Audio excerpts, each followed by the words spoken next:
This is your favorite art teacher here online and here for you to have fun and learn some art projects. And we're going to do some art projects together. It's the first time I'm doing this with you, so I hope you'll all appreciate it and understand if there's any little glitches along the way. I'm doing this for the first time just like you're doing this for the first time. So it's going to be a lot of fun. And at the end, I can't wait to see you all again in person and we could share everything that we did together online.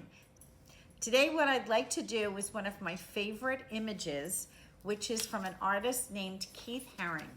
And Keith Haring was from New York, and he started in the city going around and he drew these images in chalk on the streets everywhere he went and became very, very famous for this. And I remember seeing this when I was in New York and I went to school in New York, and I would see his images all over the street. So what I'm gonna do is draw it today for you with you, and hopefully you'll get all your art supplies out and maybe watch this again. So we're gonna start now, and what I've done is I've collected my art supplies. I have my watercolors, I have oil pastels, I have some colored pencils. You can even use markers, whatever you have. If you have crayons, I don't have crayons. Of all things, the art teacher does not have crayons. But I do have my oil pastels, and I know that's one of my favorite things to use. If you have paints, you could always use paints or do something else with paints. But these are the things we're gonna use. I have a pencil. I did have an eraser here somewhere, but I'm gonna use my Sharpie because this way you can see it better. And you can use a Sharpie too if your parents let you. Just make sure you're always drawing on paper and not on anything else where it will be damaging. So we're going to start. The first thing I'm doing is drawing that line, kind of like a frame, all around my paper. And I'm using a square piece of paper. And to get that straight line, remember to put your marker or your pencil down and slide your whole hand down, and your line will come out pretty straight. So the next thing I want to do is make that heart in the middle, because that's the center of my focus, is that heart. Don't worry if you don't make it right, you make it too big or too small, it'll be fine. And if you're drawing with a pencil, you can always erase your lines. I'm drawing with a marker so that you can see it better. So now I have my heart, and I'm going to start to draw my people. The people are almost like stick figures, and they're pretty easy to draw. So first, I'm going to put the circle for the head. Okay, and you see they don't have that difficult features to draw or a lot of detail. So I have the head, and now I'm gonna have my arm come up, come out. I'm gonna loop it around for the hand. I'm gonna come back down for, say, the elbow, back down here, and then to the bottom for the body. I'm gonna do the other hand. I'm coming out for the arm. I'm going up. Now you can loop it around right onto the heart for the hands, come back down, back over, and down to the paper. This line, if you want to erase it, you certainly can, or when we start to add color, you can just color right over it or color around it. Now to the next guy on the other side. We're going to draw the head, just a circle. We're making his arm come out, up, loop it around for his hand, come back down into his body, and then straight down to the bottom of the paper. For the other side, same kind of thing. Arm out, up, loop it around for the hand, back down, over to the body, and down to the end of the paper. Now we're going to add those little lines around the heart, so the heart seems to be shining. So we're going to go all around the heart and add these lines. You can color over them at the end or leave them. It's up to you, depends on how you're coloring.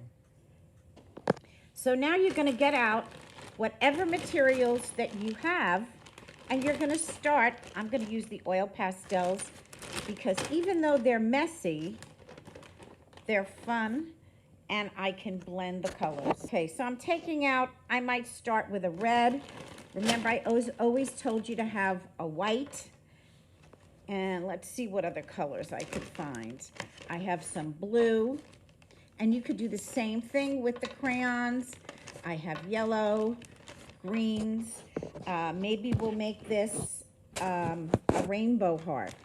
Okay, back to our picture. I might start with my red, and maybe I'll start in the middle with the red. And I might even draw another little heart shape in the center with my red. And then I'm going to go from there. And what I'd like to do, being that I'm doing this just as I'm talking to you, so that you get the idea of how inspiration can change things, I can now take my yellow. Remember when we talked about colors and color blending? Red and yellow mix. So if I go over this part of the red heart with the yellow, I'm going to mix it and get kind of like an orange in between. See, that starts to become orange in between. All right, so I have yellow, I have orange. I could then take my blue. Okay, so here's my blue.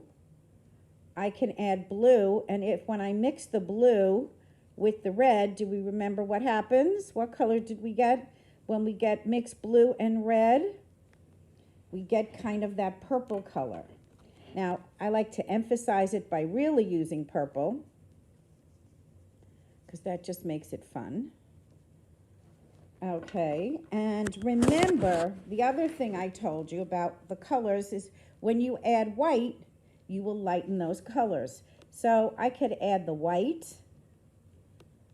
Okay, and it's going to change that and make that blue a little brighter.